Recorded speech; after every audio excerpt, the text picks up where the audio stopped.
Welcome to Property Nomads. Another EV stumbling block. Electric car claims are 25% higher than petrol's, and battery damage means they're often written off, which may push insurance premiums higher.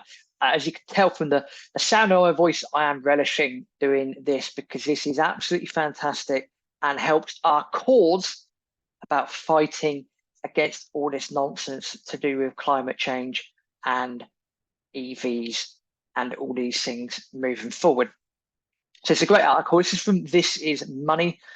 Basically, in a nutshell, things that we said a couple of times before, but are now started to come through the gaps. So all this information is starting to finally leak through. So apparently mainstream electric car adoption faces another stumbling block, as battery vehicles are more expensive to repair. Apparently they take longer to fix and are more commonly written off as a result of damage to their batteries. And we said a few weeks ago that with electric vehicles, the time it takes to make an electric vehicle, all the components that are needed, including the battery, is probably more damaging to the environment because of the mining processes that are needed and the construction processes that are needed in order to put electric vehicles together. You're much better off just going down the old local car garage and buy an old school Ford Cortina and run that instead. Why? Because it's going to be better for the environment in the long run, because you've got to take into account the cost of the environmental cost of actually producing the damn thing in the first place. We also pointed out, and we linked to a YouTube video as well from the car guys, that when it comes to electric vehicles, when it comes to recycling them, are they recyclable? Now, there's going to be claims out there to say, yes, they are, but chances are they're probably not. I don't have an answer for that right now, but playing devil's advocate.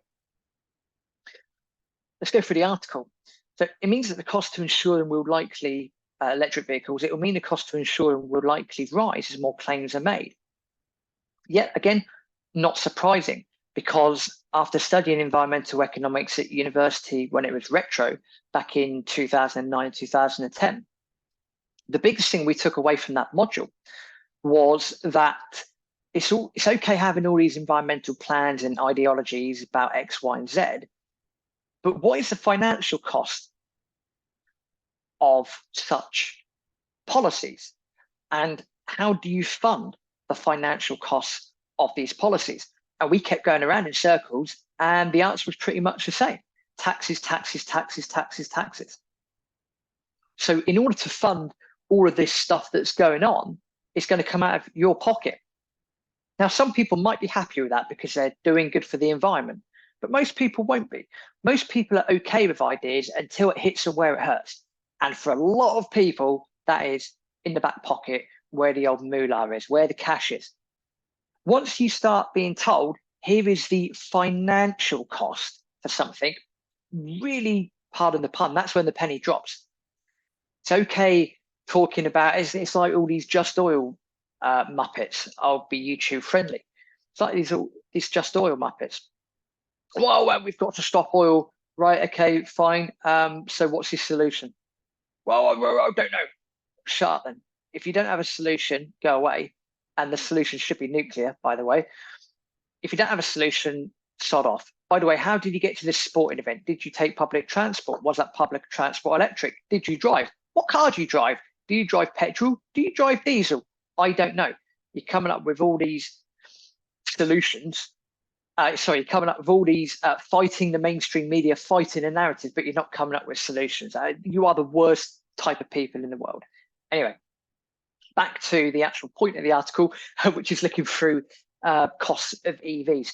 Yeah, as we were saying, everyone likes the idea of something until they get the bill for it. And that's when the penny starts to drop, and that's where it really hurts. So This Is Money said that comparisons with petrol and diesel cars found that the claims on EVs are 25.5% more expensive, and the damage takes 14% longer to repair, if it can be fixed at all. Well, again, if you're on a lease car, then not really an issue. But if you've bought an electric vehicle and then you've got to pay out for all this stuff, again, that's going to really hurt you for everyone down the line, because it's going to hurt your pocket. I've got a nice little difference here: vehicle age, costs, claims. So that's a nice little I think that's LV, Liverpool Victoria maybe. Anyway, they've got a nice little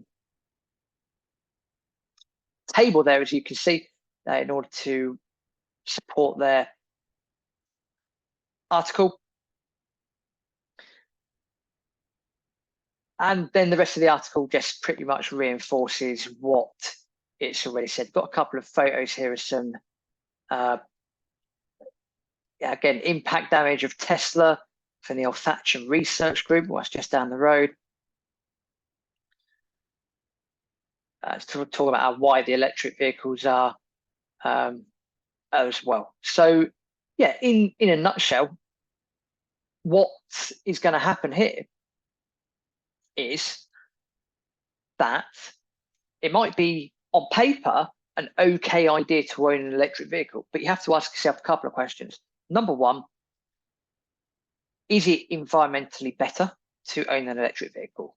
Now, the mainstream media would love you to believe that it is, but chances are it's probably not. Why?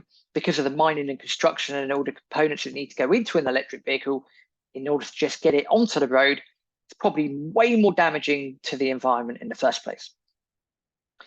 Secondly, once an electric vehicle, the battery runs out or whatever, can they be recycled? Don't know. I don't have an answer to that. I would guess probably not, even though mainstream media would love to tell you that they are. And thirdly, as we can see from this article about car claims, it seems that electric vehicle claims are much higher than regular petrols at the moment. And the damage to the battery in electric vehicles means that a lot of cars are getting written off. Now, again, if that does push insurance premiums higher, that means you're going to feel that in your back pocket. And as we said at the start of this video, the minute it's okay to have all these ideas about X, Y, and Z, but the minute you get the financial statement for it or the financial cost for it, that's when it starts to hurt. So this ideology might be okay, it might seem okay on paper, but when the reality comes down to it, and you start seeing a lot of cash going out of your bank account, or a lot of cash going out of wherever it is in order to pay for these things, you might start to change your mind. The world revolves around cash, the world revolves around currencies, money, etc. And a lot of people will always look at the price of something first. That's just how we are in the West. We're always looking at the price of something, not necessarily the value. So, hey, it's another reason why you should really think twice before going to purchase that wonderful electric vehicle. As usual, like the video, press that YouTube notification bell in order to get notifications of when all our videos come up. Spread this video as much as you can, share it as much as you can, because we're putting a lot of content out on the channel. We're really trying to push this channel and push our thoughts out there. And go and check out the podcast as well, Property Nomads. You'll find that on iTunes, Spotify, whatever podcast platform you listen to. Till next time, we'll see you in the next video.